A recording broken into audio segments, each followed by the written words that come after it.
આજે આપણે ધોરણ 10માં સ્વાધ્યાય 2.2 એના દાખલા નંબર 1 એમાં પાંચમો દાખલો છે શીખવાના છે. દાખલા નંબર 1માં આપણને કહે છે કે ભાઈ નીચે દર્શાવેલ દ્વિઘાત બહુપદીના શૂન્યો શોધો તથા તેમના શૂન્યો અને સહગુણકો વચ્ચેનો સંબંધ છે ચકાસો. એટલે આપણને અહીંયા બે પ્રશ્નો પૂછ્યા. પહેલું શૂન્ય શોધવાનું અને બીજું શૂન્યો અને સહગુણકો વચ્ચેનો સંબંધ ચકાસવાનો. સૌથી પહેલા તો આ સંબંધ છે આપણે યાદ કરી લઈએ કે ભાઈ સંબંધ શું હતો તો કે આલ્ફા પ્લસ બીટા બરાબર -b ભાગ્યા એ અને બીજો સંબંધ હતો કે આલ્ફા ગુણ્યા બીટા બરાબર c ભાગ્યા એ. ચલો હવે આ બંનેની કિંમત છે એ આપણે અહીંયા શોધવાનો પ્રયત્ન કરીએ. એટલે સૌથી પહેલી વસ્તુ છે આપણે અહીંયા શૂન્ય શોધી લઈએ, પછી આગળ આ સંબંધ વિશે વિચારશું. ચલો તો હવે જે આપેલી બહુપદી છે લખીએ કે ભાઈ ટીનો વર્ગ -15 બરાબર 0, કારણ કે શૂન્ય શોધવા માટે આપણે બરાબરની સામે 0 લેવો પડશે. ચલો હવે અહીંયા નોર્મલી આપણે જે દ્વિઘાત સમીકરણ છે 3 પદવાળું હોય એટલે વચ્ચેના પદના 2 ભાગ પાડીને આપણે સાદુરૂપ આપતા હતા, પણ હવે અહીંયા તો 2 જ પદ છે. તો હવે અહીંયા શું કરશું તો કે હવે આપણે એક સૂત્ર જે આગળના ધોરણમાં ભણ્યા હતા એનો ઉપયોગ કરશું કે ભાઈ એનો વર્ગ માઇનસ બીનો વર્ગ બરાબર એક કૌંસમાં a પ્લસ બી અને બીજા કૌંસમાં a માઇનસ બી. તો હવે આપણે અહીંયા શું કરવું પડે તો કે બીનો વર્ગ કરવો પડે. એ એટલે કે અહીંયા ટી છે એટલે ટીનો વર્ગ તો છે જ, પણ જે બી છે એટલે કે 15 એનો વર્ગ આપણને અહીંયા આપેલો નથી. તો હવે આપણે ફરજિયાત અહીંયા વર્ગ લઈ આવવો પડશે. તો હવે વર્ગ લઈ આવવા માટે શું કરશું તો કે એક વસ્તુ થાય. કઈ વસ્તુ તો કે અહીંયા વર્ગ અને વર્ગમૂળ જો આપણે બંને સરખે લઈ આવીએ તો વર્ગ અને વર્ગમૂળ બે ઉડી જશે અને નોર્મલી જે સંખ્યા હશે એની એ જ થઈ જશે. એટલે આપણે અહીંયા ફરજિયાત વર્ગ છે એ જોઈએ છે, કારણ કે આપણે સમીકરણ જેવું બનાવવું છે. એટલા માટે આપણે વર્ગ અને વર્ગમૂળ બંને સાથે લઈ આવી કે જેથી વર્ગ અને વર્ગમૂળ ઉડી જાય અને પાછા 15 હતા એના એ જ છે આપણને મળી જશે. તો ચલો હવે આપણી પાસે એની કિંમત મળી ટી અને જે બી હતા એની કિંમત મળી વર્ગમૂળમાં 15. તો હવે જે બરાબરની સામેનું જે કાઉન્સ છે એ પ્રમાણે આપણે સાદુરૂપ આપીએ તો કે એક કાઉન્સમાં 2નો સરવાળો એટલે કે ટી પ્લસ વર્ગમૂળમાં 15 અને એક કાઉન્સમાં 2ની બાદબાકી એટલે કે ટી માઇનસ વર્ગમૂળમાં 15 બરાબર 0. ચલો હવે 2નો ગુણાકાર 0 છે એટલે કાં તો પહેલા કાઉન્સ બરાબર 0 હોય એટલે કે ટી પ્લસ વર્ગમૂળ 15 બરાબર 0 હોય, અથવા તો બીજા પદ બરાબર 0 એટલે કે બીજું પદ શું છે તો કે ટી માઇનસ વર્ગમૂળમાં 15 બરાબર 0. ચલો પ્લસ વર્ગમૂળમાં 15 સામે જવા દઈએ એટલે માઇનસ વર્ગમૂળમાં 15 થઈ જશે. એટલે એક પદ આપણને મળ્યું માઇનસ વર્ગમૂળમાં 15, અથવા બીજી કિંમત મળશે માઇનસ વર્ગમૂળમાં 15 ને સામે લઈ જઈએ એટલે કે પ્લસ વર્ગમૂળમાં 15. એટલે કે ટીની આપણને બે કિંમત મળી, એક માઇનસ વર્ગમૂળમાં 15 અને બીજી વર્ગમૂળમાં 15. ચલો હવે આપણે એકને આલ્ફા કહી દઈએ અને બીજાને બીટા કહી દઈએ કે લખીએ કે ભાઈ તેથી આલ્ફા બરાબર આપણને માઇનસ વર્ગમૂળમાં 15 મળે છે અને બીટા બરાબર આપણને મળે છે વર્ગમૂળમાં 15. ચલો હવે આપણે એક જે વસ્તુ શોધવાની હતી એ આપણને મળી ગઈ, મતલબ કે જે શૂન્ય શોધવાના હતા એ આપણું કામ પૂરું થઈ ગયું. પણ હજી સહગુણકો વચ્ચેનો સંબંધ ચેક કરવાનો છે અને એ સંબંધમાં આપણે જરૂર પડશે એ બી અને સીની. તો હવે એ બી અને સી ક્યાંથી મળશે તો આપેલું જે આ સમીકરણ છે એને આપણે વ્યાપક સમીકરણ સાથે સરખાવી અને એ બી સી શોધી લઈએ અને પછી એના આધારે છે આગળ દાખલો કરીએ. એટલે કે અહીંયા ટીનો વર્ગ માઇનસ 15 બરાબર 0 ને વ્યાપક સમીકરણ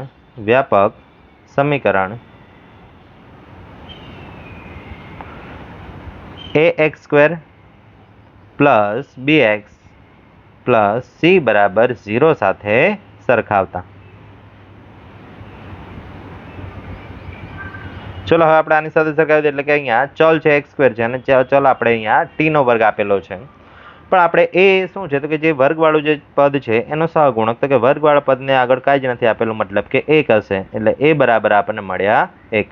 ચલો બી બરાબર તો કે એક્સ વાળું જે પદ છે એનો સહગુણક એક્સ વાળું પદના સહગુણક છે આપણને કોઈ જ આપેલો નથી, કારણ કે એક્સ વાળું પદ જ નથી, મતલબ કે ટી વાળું પદ જ નથી. એટલે અહીંયા બી બરાબર 0 અને સી એટલે કે અચળ પદ એ આપણી પાસે છે.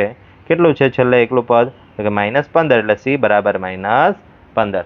એટલે આવી રીતે આપણને એ બી અને સી પણ મળી ગયા. ચલો હવે આપણે સરવાળા માટેનો સંબંધ ચેક કરીએ એટલે લખીએ સરવાળા માટેનો સંબંધ શું હતો યાદ કરીએ તો કે આલ્ફા પ્લસ બીટા બરાબર માઇનસ બી ભાગ્યા એ, પણ માઇનસ બી ભાગ્યા એ આપણે થોડુંક બાજુમાં લખીએ કારણ કે એની ગણતરી આપણે અલગ કરવાની છે.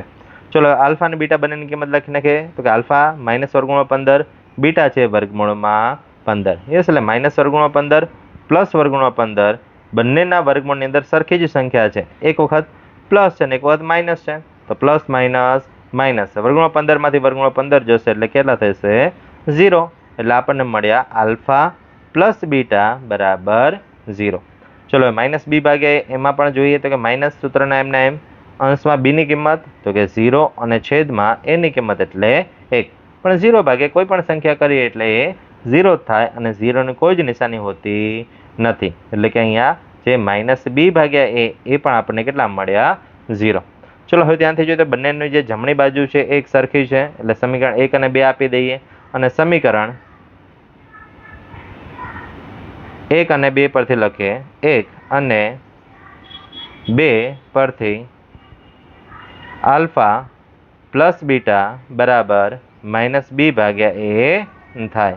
યસ, એટલે આવી રીતે અહીંયા જે સરવાળા માટે સંબંધ છે એ પૂરો થયો. ચાલો હવે આપણે ગુણાકાર માટે જોઈએ. એટલે લખીએ ગુણાકાર માટે.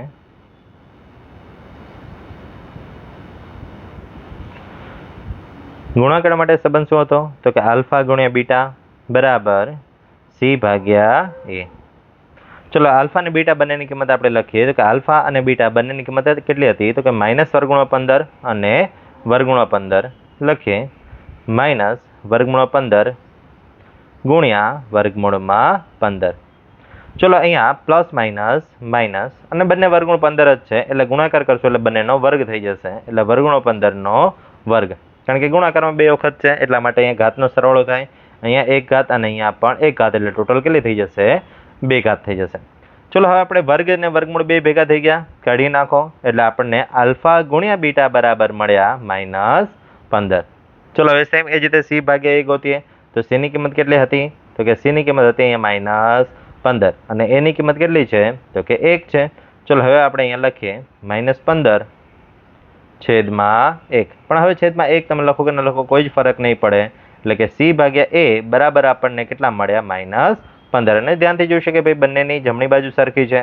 સમીકરણ નંબર આપી દઈએ 3 અને 4 અને સમીકરણ 3 અને 4 પરથી જે બીજી વસ્તુ આપણે સાબિત કરવાની હતી એ પણ થઈ ગઈ. એટલે લખીએ સમીકરણ 3 અને 4 પરથી. 3 અને 4 પરથી શું થશે? તો કે આલ્ફા ઇન્ટુ બીટા બરાબર સી ભાગ્યા એ થાય. યસ, એટલે આવી રીતે છે દાખલો છે અહીંયા પૂર્ણ થયો. Thank you.